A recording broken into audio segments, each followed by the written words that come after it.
Okay, remember that they're changing my voice and I am not gay. So this video is about why I'm obviously the most righteous person ever.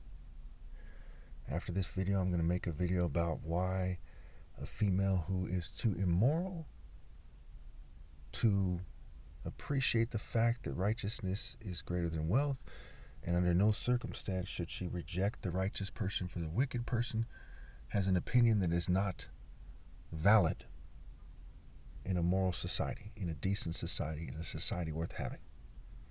But this video again is about why it is an absolute fact, an undeniable, an irreversible fact that I'm the most righteous person ever possible.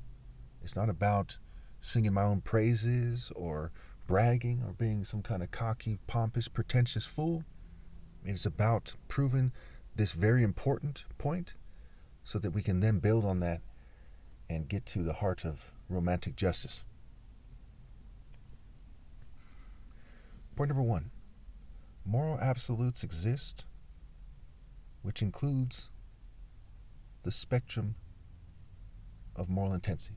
So when I say that moral absolutes exist, that includes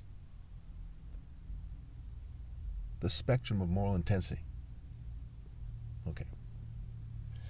This is important here because it is an absolute fact that you shouldn't just kill children for no reason, right?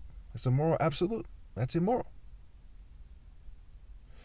And so it is with the absolute fact that killing one child for no reason, okay, if everything else is equal, to keep it simple, is not as bad as killing 2 or 2,000 children for no reason. So there's a spectrum of morality and there's a spectrum of immorality. And so therefore there's also a spectrum of moral intensity and a spectrum of immoral intensity, if you will. We'll get to that when I talk about John 3 briefly here. I'm going to only touch on scripture briefly. Point number 2, moral, mental, spiritual, and romantic are words that are pointing to different aspects of the same thing.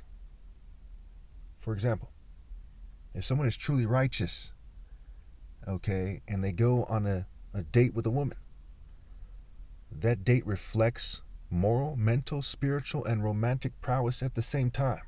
It's the same date. It's the same spirit in the air. It's the same interaction.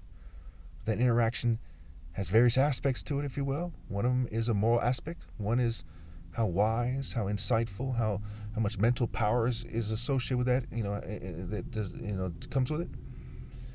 The other one is how spiritual it is. The other aspect is how romantic it is, right? So moral, mental, spiritual, and romantic are words that are pointing to different aspects of the same thing. So therefore there are romantic absolutes, there are spiritual absolutes, and there are mental absolutes at the same time. You'll see why I'm right here. Some of you aren't very spiritual and you want to argue that point. You'll see shortly why I'm right.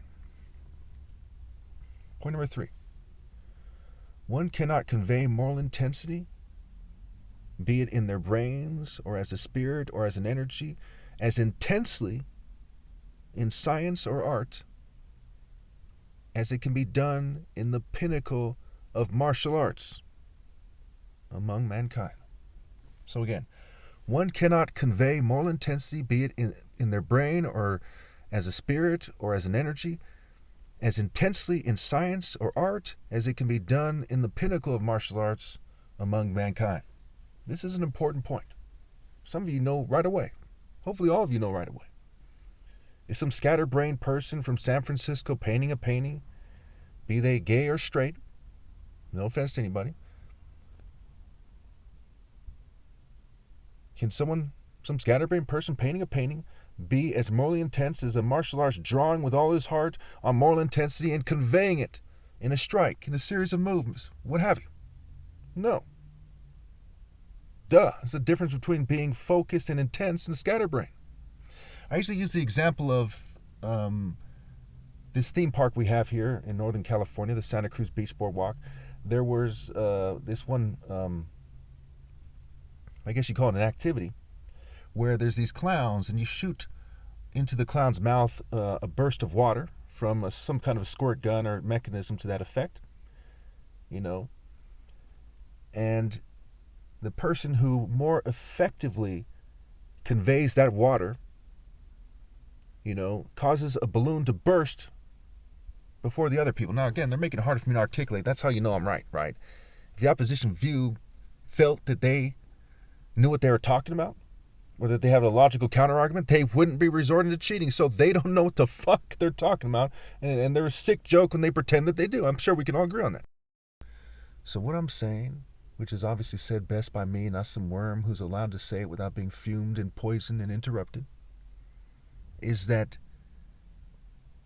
when something is conveyed more accurately, that it is an accurate and intense conveyance. So if I need to, shoot somebody 10 times, and have a gun that shoots at the same rate of fire as another gun, and I shoot them accurately 10 times, that was an intense and effective and accurate experience. Versus somebody shooting 100 times and missing, and then finally, way later, they shoot 10 times, they land 10 times over a long period of time. The very fact that they're making it so I struggle on this, I can't stress enough, that is a very core and central and key and divine point of mine. It's a divine verdict point. It's like an essential point. But when you sabotage me while I'm trying to say this, two things happen immediately. One, you sink way lower and you concede my point that you should listen to me and not not anyone else, because they're not sabotaged. Two, people are going to believe me, and you look like a fucking dumb bitch. Your groups look fucking stupid. How do you think the government looks right now? The Freemasons, the corporations, the churches, the mosques, the synagogues, the atheists, and on and on and on. How does every other person who's trying to make an argument that you should do it this way instead of that look? When they're not sabotaged because they're a fucking bitch. I mean, come on. You people know this. Okay. And you see that point is so important, it's worth interrupting every single video to make if need be. That is a very central point that I have no problem repeating again and again and again. Because you people don't get that for the life of you. You don't get that when dating. You don't get that when choosing your life path and your philosophy and your way. You don't get it. You're like some kind of racist homosexual throwing a fit. You don't get it. All you get is your emotions. Okay, so let's go to point number 4. You should understand that point.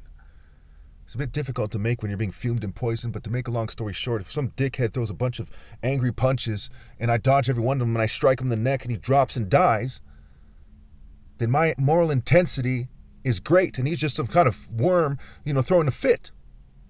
So focused moral intensity, right, is greater than being some kind of brute throwing a fit.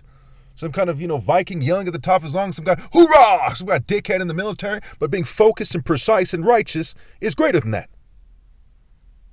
That's a moral absolute. It's a moral, mental, spiritual, and romantic absolute. If you don't get that, man, you are one dumb fuck. Okay. Now you see why I said it this way. I struck the fucking spirit down of all these worms. Now you see why I said it that way. I struck down the worms' spirits. I struck them down. So obviously what they're doing is very cowardly. So point number 4, the top martial arts ever possible can prove moral intensity through sparring, without sabotage and done outdoors in nature, as the moral, mental, spiritual, and romantic spirit of God overcomes the other spirits, or the other person who's in the divine order, who gets marshaled by the Spirit of God. He then sees who's above who's closer to God, who should lead, right? The lead hand in sparring, leading, what have you. Point number 5. So as we see this kind of come together, I'm going to have to do this video again on another date, but I'm satisfied that you should understand it. If you have trouble listening to it, just read the annotations, right? If they have annotations. I've mixed feelings about typing this up and putting on the screen. And that's a pain, and I have a lot to do these days, and time is short, and I might not be living very long, much longer, thank goodness, because, this world, these people are so immature. sure you people have somewhat of an idea why that is, but you don't understand as much as I do. There's nothing like being the only mature person. There's nothing like being the only righteous person, seeing everyone fail to be a man. It's really pitiful to see that failure. Okay. It's really pitiful, when you see it, it's pitiful. Okay. And they're doing bitch shit, like make it harder for him to talk, and his grammar and his sentence structure, and putting some words before other words instead of putting in the right order, whatever. Okay, you have a bunch of gays and white supremacists and Jews hacking my brain saying his problem is with the order. Look, it's sad that it has to be said this way, but yes, God's order is a heterosexual black African order, and everyone knows it. It's like the order of basketball or something, for example. Okay, the order of martial arts. Yes, black people are the best at it. What the fuck do you think? It's called Soul Brother. Okay, it's sad that you people take it there because you're so racist and so heterophobic. Okay, but it needs to be said. Your little parlor tricks don't work, and you look fucking stupid. I'm not proud to be part white because of what the fuck you people are doing. It's a disgrace. You don't even get that. Every day you wake up like some clown-ass bitch and utterly disgrace your race and your people and your nation and your military and what, and on and on and on. Your religions, it's fucking pathetic. Not a man among you. That's what is being said in John 3. John 3, verse 19. This is the verdict. Light has come into the world, but people love darkness instead of light, because their deeds were evil. Everyone who does evil hates the light and will not come into the light for fear that their deeds will be exposed. And a part of that is they're on some bitch-made shit. They're afraid that people will see them as the bitches they are, even though people already see them as the bitches they are. I mean, what the hell don't people get? But whoever lives by the truth comes into the light so that it may be seen plainly that what they have done has been done in the sight of God. Also, one's mental clarity improves when they come into the divine order, when they truly see what's going on, when they try to see what's going on. And that people who are part of the body of Christ have a certain consciousness of it. Okay, I put it in a way that's better. I'm going to have to review this later. And keep in mind, today is just another day where the leadership of white Jews and LGBT people failed you to the extreme, right? Who would have thought, right? You live in a country of it's a white patriarchy, mostly heterosexual. I would say that's true. But there's LGBT people have inordinate influence. That's true as well. And there's a lot of rich white women. It's white Jew LGBT, and there's token minorities. And on behalf of themselves, it reflects on their races to some degree, their groups. It reflects on their families, their genes. It reflects on their philosophies. Boy, do they look dumber than fucking shit. Then you have a bunch of controlled opposition bitches who think that you're dumb enough to not understand their problem solution game. And they're like, hey, we're a grassroots movement. We're rising, guys. Come on, guys. Come on. And they look fucking stupid. And when you put one and one together and you look around, you're like, man, you guys are all bitches. What the fuck is wrong with you? And then there's a bunch of sheep following them. I'm following them because I'm a dumbass. And it's fucking pathetic. Okay, so you see that other people don't have the same understanding of what grace is and what disgrace is. They don't understand why not to be disgraced in reality. That's a huge difference. So ver and virtue means man, and in reality, virtue and reality, not in some fantasy game. It's stupid to try to impress people who live in a fantasy game, okay, and to give up having virtue in reality. So when you see these arguments that people make in regards to cussing in the Bible, I'm Jesus, I can cuss up a storm while reading scripture. So what? Okay, who are you to say that I can't do that? I have the moral high ground. It bothers your sense of propriety? You learned it from a bunch of white supremacists at school or at boarding school or at the church or something? Before, during, or after, they were either molesting a child themselves or making a satanic deal with people that do. Okay? It is the spirit of what comes out of somebody's actions that defiles them, not whether or not they use a curse word. I've gone over this many times. So you see, because people are raised so poorly, because their societal standard is so damn low and despicable and toxic and evil, because they're such vile villains, I have to then explain to people what their parents should have taught them when they're a little kid.